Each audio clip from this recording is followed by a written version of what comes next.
여러분, 북한 정권이 무너진다면 어떤 장면이 떠오르시나요? 전쟁일까요? 폭격일까요? 아니면 외부 침공일까요?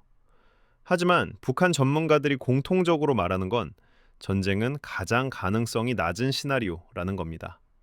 그렇다면 질문은 이겁니다. 전쟁이 아니라면 북한 정권은 어떻게 끝날 수 있을까? 시작하기 전에 좋아요랑 구독 한 번만 부탁드립니다. 영상 제작에 큰 힘이 됩니다. 그럼 지금부터 북한 정권 붕괴의 현실적인 메커니즘을 차분하게 살펴보겠습니다. 챕터 하나 아래로부터의 혁명은 왜 거의 불가능한가? 혁명의 첫 번째 조건은 늘 불만입니다. 먹고 살기 힘들고 억압받고 분노가 쌓이면 사람들은 체제를 바꾸려 합니다. 그런데 북한은 다릅니다. 북한 주민들은 비교를 할 수가 없습니다. 다른 나라 사람들이 어떻게 사는지, 어떤 삶을 살고 있는지 구조적으로 알 수 없기 때문입니다. 정보는 차단돼 있고 인터넷은 없고 외부 세계는 철저하게 왜곡됩니다. 그래서 체제에 대한 불만은 자연스럽게 이렇게 설명됩니다. 미국 때문에 힘든 거다. 제재 때문에 우리가 고생하는 거다. 불만은 체제가 아니라 외부의 적을 향합니다. 이 구조가 유지되는 한 집단적인 혁명은 태어나기 어렵습니다. 챕터 2. 탈북은 되지만 혁명은 안 되는 이유. 이런 말 많이 들어보셨을 겁니다. 요즘은 K드라마도 몰래 본다던데 이제 곧 혁명 일어나는 거 아니야? 하지만 현실은 정반대입니다. 외부 정보를 접할수록 사람들이 선택하는 건 혁명이 아니라 탈북입니다.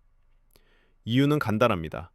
탈북은 혼자 결정할 수 있고 실패해도 나만 위험하지만 혁명은 조직이 필요하고 실패하면 연좌제로 가족까지 위험해집니다. 이건 용기의 문제가 아니라 합리성의 문제입니다.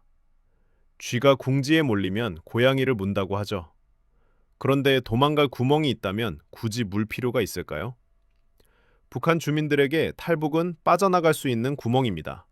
그래서 혁명은 터지지 않고 사람들은 조용히 빠져나갈 뿐입니다. 챕터 셋. 위에서 시작되는 쿠데타도 어려운 이유. 그럼 이런 질문이 나옵니다. 그럼 엘리트들이 뒤집으면 되잖아. 하지만 북한 엘리트 구조는 배신이 가장 비합리적인 체제입니다. 북한은 당근과 채찍이 극단적으로 작동합니다. 충성하면 특권과 안전, 그리고 부를 얻습니다. 배신하면 거의 확실한 죽음이 기다립니다.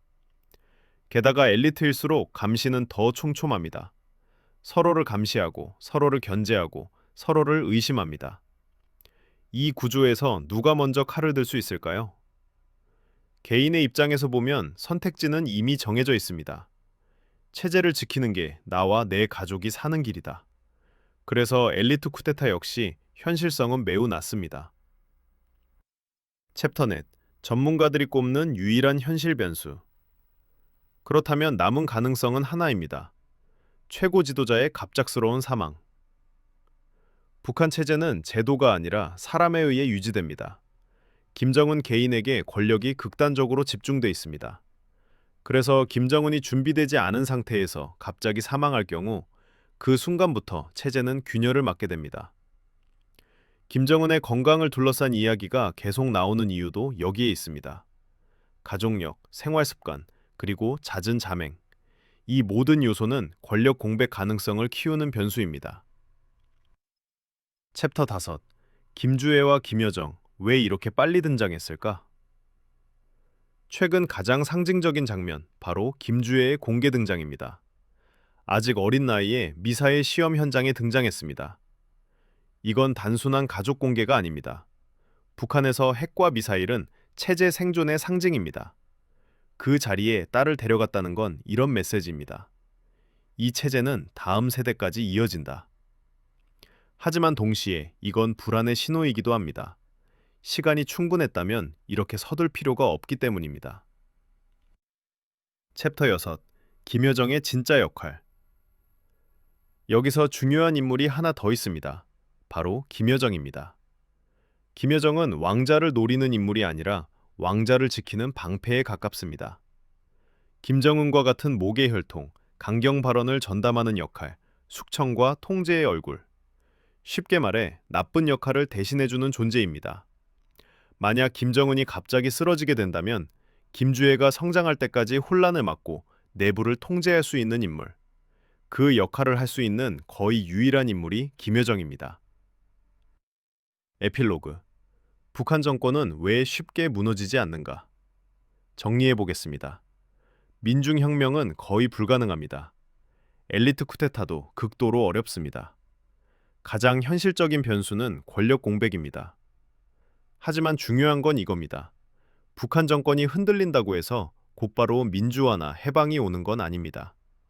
대부분의 경우 혼란이 먼저 오고 권력 투쟁이 벌어지고 그 다음에 재편이 이루어집니다.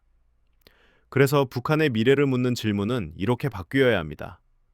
무너질까가 아니라 무너진다면 어떤 모습일까? 클로징. 여러분은 어떻게 생각하시나요? 북한 정권은 이대로 계속 갈까요? 아니면 어느 순간 예상치 못한 균열을 맞게 될까요? 여러분의 생각을 댓글로 남겨주세요.